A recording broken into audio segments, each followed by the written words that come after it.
संध्या, भीम और बलवान को आधे अधूरे कहकर मानवता का अपमान मत करो। यदि उनका कद छोटा है तो इसमें उन विचारों का क्या दोष है? समय आने पर हम सोमनाथ को उसी के मोहरे से मार देंगे और शिवगढ़ के महल के दरवाजे सदा सदा के लिए उसके मुख पर बंद करवा देंगे। अब तुम दोनों अपने पिताश्री से भी ज्यादा लंबे, पिताश्री से भी ज्यादा चौड़े, पिताश्री से भी ज्यादा सुंदर होने वाले हो।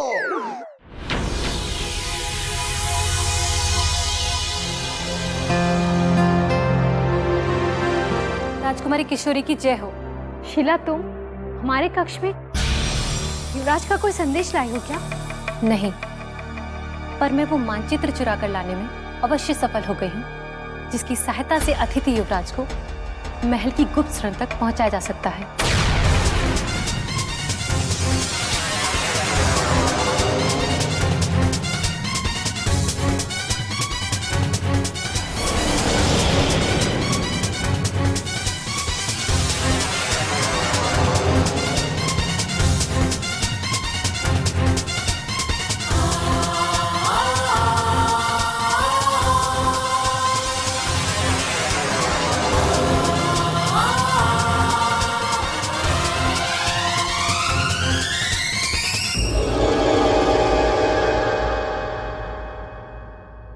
क्या हुआ राजकुमारी जी?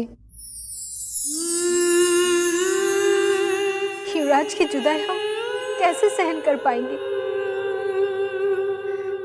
बस इसी पीड़ा को याद करके हमारी आंखें छलक आई है। मन को इतना निर्बल मत बनाइए राजकुमारी जी। अतिथि सदा अतिथि नहीं रहते, एक दिन तो उन्हें जाना ही पड़ता है। हम जानते हैं, किंतु दिल नहीं मानता। न जाने हम इतने स्वार्थी कैसे हो गए, जो उनका जाना हमें अच्छा नहीं लग रहा। हम कैसे रहेंगे उनके बिना?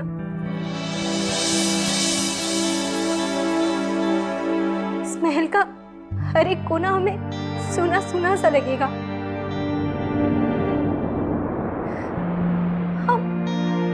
हम क्या करें और क्या नहीं, हमें कुछ समझ में नहीं आ रहा।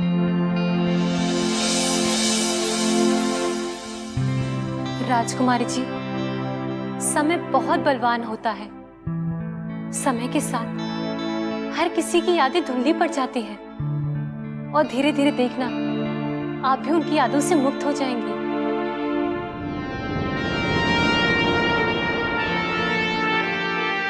जिस देवता को हमने मन में बसाकर पूजना आरंभ किया है, उन्हें हम कैसे भुला सकते हैं? कैसे दो राहे पर आकर हम खड़े हो गए हैं। उन्हें यहाँ रख भी नहीं सकते और चाहते हुए भी नहीं देख सकते। यदि आप उनसे सच्चा प्यार करते हैं तो आपको अपने दिल पर पत्थर रखकर उन्हें उस सुरंग तक पहुंचाना ही होगा, जहां से वो सुरक्षित अपने राज्य तक पहुंच सकते हैं। वरना महल में छिपे अनेक शत्रु उनके प्राण छीन सकते हैं।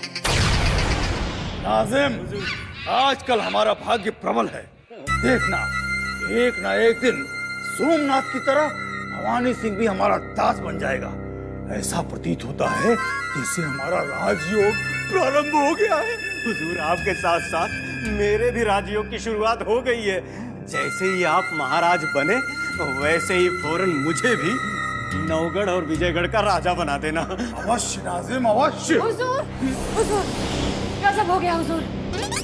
किसी अज्ञात चोर ने महल की तिजोरी का ताला तोड़कर महल के गुप्त मानचित्र को चुरा लिया। कौन कर सकता है गुप्त मानचित्र की चोरी? केसरिया, तत्काल पता करो, कहीं उस चोर ने गुप्त मानचित्र के साथ साथ सारा राजकोष तो नहीं खाली कर दिया? नहीं हुजूर, यही तो आश्चर्य की बात है। उस अज्ञात चोर ने महल की तिजोरी से गुप्त मानचित्र के अलावा एक दमड़ी तक को हाथ नहीं लगाया हुजूर। इसका मतलब ये हुआ कि महल के किसी शख्स ने ही उस खुफिया नक्शे को चुराया है हुजूर। हाँ, मुझे तो इसमें कोई गहरी साजिश नजर आती है हुजूर। नाजिम, शीघ्र पता लगाओ कौन हो सकता है वो चोर और इसके पीछे उसका षड्यंत्र क्या है। अच्छा हुजूर, मुझे तो इसमें महाराज शिवदत्त का हाथ लगता है हुजूर। कैसी बातें करते हो नाजिम? हुजूर, भला महाराज शिवदत्त को अपनी ही तिजोरी का ताला तोड़कर किसी वस्तु को चुराने की क्या आवश्यकता है? कभी कभी मालिक को भी अपने घर में चोरी करने की जरूरत पड़ जाती है केसरिया। हाँ, सियासत की दुनिया में कुछ भी मुमकिन हो सकता है। नाजिम हुजूर, चलो यदि तुम्हारी बात मान भी लेते हैं कि इस गुप्त मानचित्र की चोरी के पीछे महाराज शिवदत्त का हाथ है, तो भी ये समझ में नहीं आ रहा है कि इसके पीछे कारण क्या हो सकता है। डर, दहशत। आपकी दहशत ने महाराज शिवदत्त को यह काम करने पर मजबूर कर दिया है। संभलपुर में बैठे बैठे महाराज शिवदत्त को यह पता चल चुका है कि आपको वो जंग में कतई नहीं हरा सकते। बस इसीलिए इस नक्शे को चुराकर महाराज शिवदत्त ने शिवगढ़ से भागने का इंतजाम कर लिया है। आने वाले दिनों में जैसे ही आप उन्हें हराकर तख्तो ताज पर बैठने के लिए आगे बढ़ेंगे, वैसे ही महाराज शिवदत्त इस नक्शे की मदद से महल के किसी कोने से खुफिया दरवाजे से भाग निकलेंगे। बस इतनी सी तो बात है। वाह नाजिम वाह, बड़ी दूर की कौड़ी लाए हो। निश्चिंत रहो, तुम देखना, हम जैसे ही शिवगढ़ के महाराज बनेंगे तुम्हें नौगढ़ और विजयगढ़ का राजा बना देंगे। हुजूर। नाजिम, अहमद के स्वर्ग जाने के बाद जन्नत हुजूर। वही बात है नाजिम, जन्नत जाने के बाद आज पहली बार तुमने इतनी बुद्धिमानी का परिचय दिया है। और हाँ केसरिया, हमारे दुलारे अहमद के हत्यारे का कुछ पता चला? जी हुजूर, महल में रहने वाले सभी अधिकारियों को भवानी सिंह पर संदेह है। केसरिया, संदेह और महायोद्धा क्रूर सिंह में कोई अंतर नहीं होता है। हम समझे नहीं हुजूर। हम समझाते हैं। जिस प्रकार महायोद्धा क्रूर सिंह कहीं एक जगह नहीं टिकते, उसी प्रकार संदेह अपनी दिशा बदलता रहता है। संदेह हमें भवानी सिंह, चंडीलाल, सोमनाथ, चंगेज खान और कभी कभी तो नाजिम पर भी होता है। हुजूर कसम से, अरे उस बेचारे को भला मैं क्यों मारूंगा? अरे वो तो मेरा यार था, मेरा दोस्त था। भला क्यों संदेह में संदेह आप किए जा रहे हैं? दहाड़े मार मार के रोए, आपको दिखाई नहीं दिया? पूरी कौड़ी तो देते नहीं, बेचारे की मजार बनवाने। नाजिम, संदेह जब तक ठोस सबूत ना मिल जाए, संदेह केवल संदेह होता है। तुम देखना, हम ठोस सबूत ढूंढेंगे और अहमद के हत्यारे को पकड़कर मृत्यु दंड देंगे।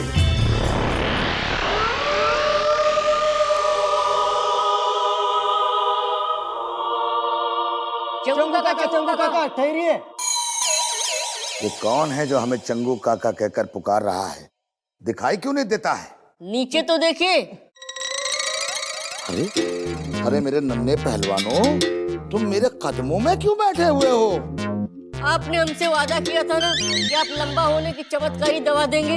हम वो दवा लेने के लिए आपको कब का ढूंढ रहे हैं। अरे वही दवा देने के लिए तो मैं भी कब से मारा फिर रहा हूँ। अब जल्दी से मेरे कदमों को छोड़ो और खड़े हो जाओ, नहीं तो मुझे ऐसा लग रहा है जैसे दो नन्हे नन्हे कीड़े मेरे पैरों से लिपटकर मेरे पैरों का लहू चाट रहे हैं।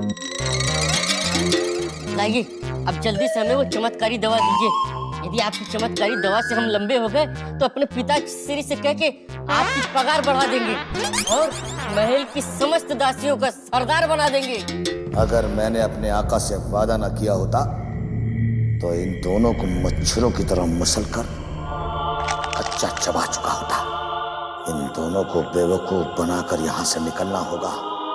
कहीं ऐसा ना हो कि चंगेज खान के भीतर का दरिंदा जाग जाए और क्रूर सिंह के लाल लाल लाल हो जाएं।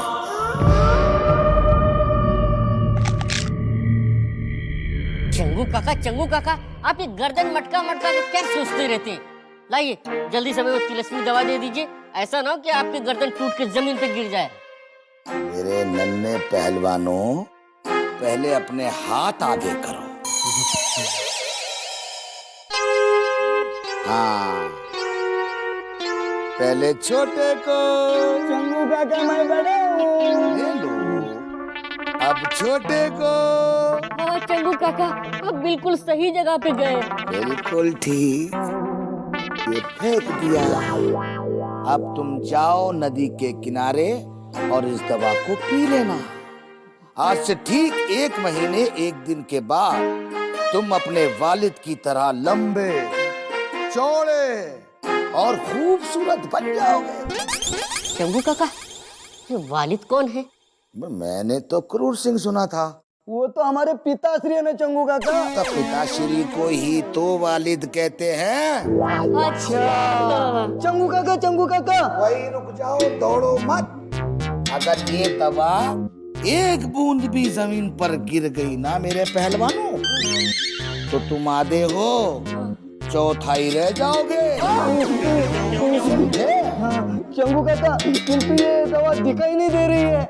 अरे तो ये ऐसे थोड़ी दिखाई देगी मेरे पहलवानों। जब तुम नदी के किनारे जाओगे, छांव में इसे देखोगे तो देख पाओगे।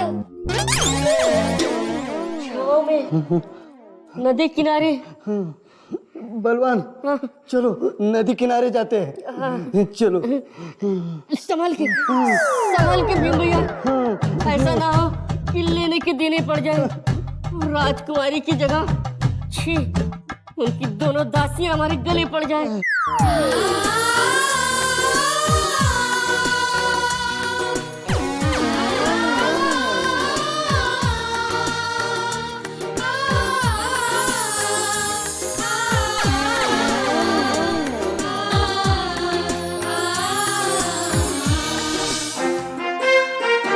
बल्लू, वो देखो, मेरी स्वप्न सुंदरी आ गई।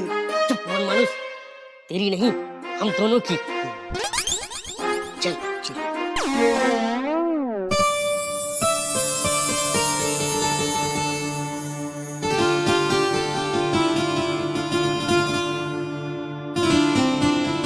राजकुमारी जी, आप कैसी हैं? ऐसे हाथ फैलाए हमारे दोनों महायोद्धा कहाँ चले जा रहे हैं? छोटे भैया, बता दूं हम कहाँ और किस कार्य के लिए जा रहे हैं? नहीं भीम भैया, यदि हमने बता दिया कि हम नदी किनारे जा रहे हैं तो इस दवा का असर समाप्त हो जाएगा, जिसे हमने अपने हाथों में थाम के रखा है। किंतु तुम्हारे हाथ तो खाली दिखाई दे रहे हैं। मुझे तो लगता है ये दोनों हाथ फैलाए कहीं भिक्षा मांगने जा रहे हैं। शीला, तुम सेविका हो और सदा सेविका ही रहोगी, समझा? कभी उन्नति नहीं कर सकती। यदि तुम राजकुमारी किशोरी की दासी नहीं होती तो हम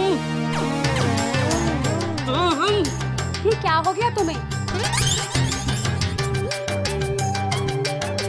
हे भगवान, कहीं ये स्वयं के क्रोध से मर ना जाए राजकुमारी जी। शांत हो जाइए महायोद्धा बलवान। इतने छोटे से शरीर से इतना क्रोध निकलना ठीक नहीं है। आप कहती हैं तो मैं शांत हो जाता हूँ राजकुमारी जी, किंतु अपनी इन दासियों को समझा दीजिए कि हम भीम और बलवान के मुंह नहीं लगे। अगर ये आपकी सेविकाएं नहीं होती तो आज हम इन्हें छोड़ते नहीं। यदि आगे से हम महायोद्धा भाइयों के सामने कुछ गुस्ताखी की तो हम नहीं, इन दोनों के साथ हमारे शस्त्र बात करेंगे। किंतु तुम्हारे हाथ तो खाली दिखाई दे रहे हैं। कहाँ हैं तुम्हारे शस्त्र?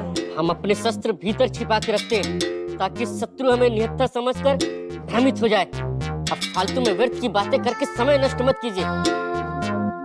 राजकुमारी जी, आप हमें जाने की अनुमति दीजिए। कुछ समय पश्चात हम फिर मिलेंगे। किंतु हम कैसे इतने समय तक आप दोनों से दूर रह पाएंगे भीम बलवान? हाँ भीम भैया, ये तो हमने सोचा ही नहीं। हमारे ना रहने पर राजकुमारी जी का ध्यान कौन रखेगा? बिना नदी किनारे जाने का निर्णय बदल दे? नहीं, 100 कोस दूर तक सब जानते हैं कि बलवान और भीम जो निर्णय लेते हैं उसे कभी नहीं बदलते। हाँ भीम भैया, आप ठीक कहते हो। राजकुमारी जी, अब हमें मुस्कुराते हुए विदा कीजिए, क्योंकि अगली बार जब हम आपसे मिलेंगे तो आप हमें पहचान भी नहीं सकेंगी और हम दोनों महायोद्धाओं को देखकर आपको अपने आप पर गर्व महसूस होगा। या आपने किसे अपना वर चुना है। अब हम चलते हैं प्राणेश्वरी।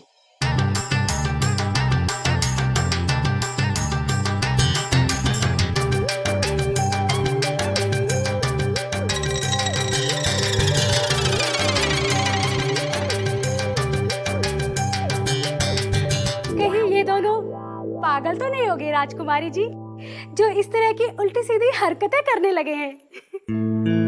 बेचारे, और कर भी क्या सकते हैं संध्या, भगवान ने इन्हें बनाया ही आधा अधूरा है, इसलिए ये बुद्धि से भी अधूरे ही हैं।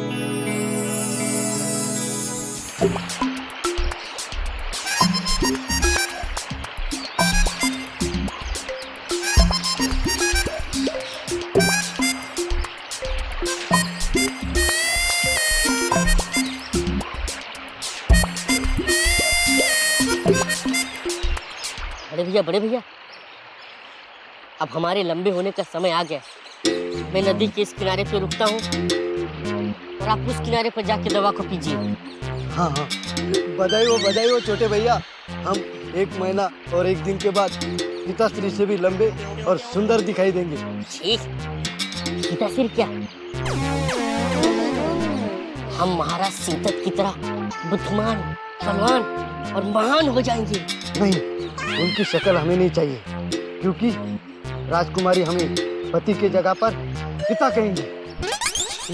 अरे हाँ, ये तो मैंने सोचा ही नहीं। ठीक है, अब आप नदी के उस किनारे जाके दवा पीजिए और मैं यहाँ पीता हूँ। कहीं ऐसा ना हो कि इससे पहले दवा का असर खत्म हो जाए। हाँ, ठीक है।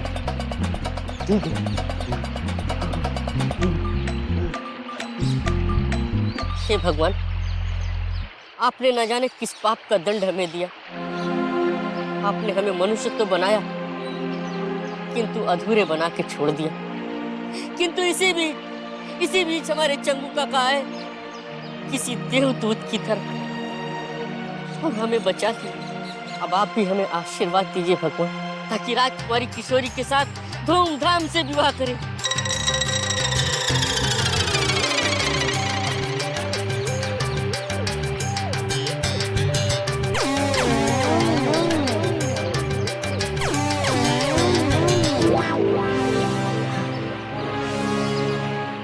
पेट में कुछ होने लगा, इसका मतलब दवा का असर होने लगा।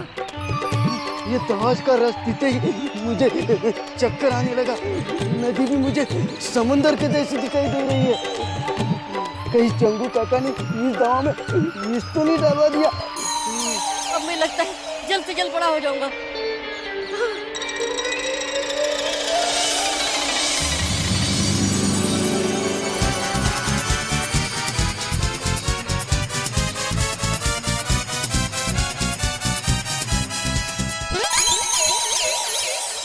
भीम, ये आवाज तो मेरी है। मैं तो यहाँ हूँ। मुझे किसने पुकारा?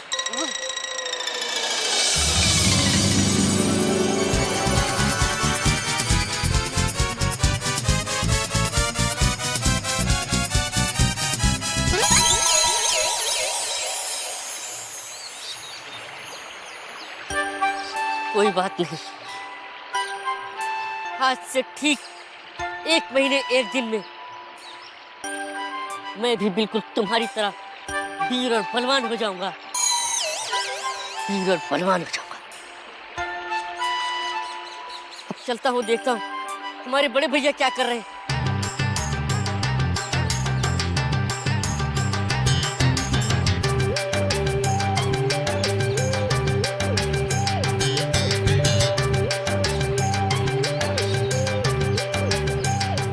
भैया, किसे छूने का प्रयास कर रहे थे आप?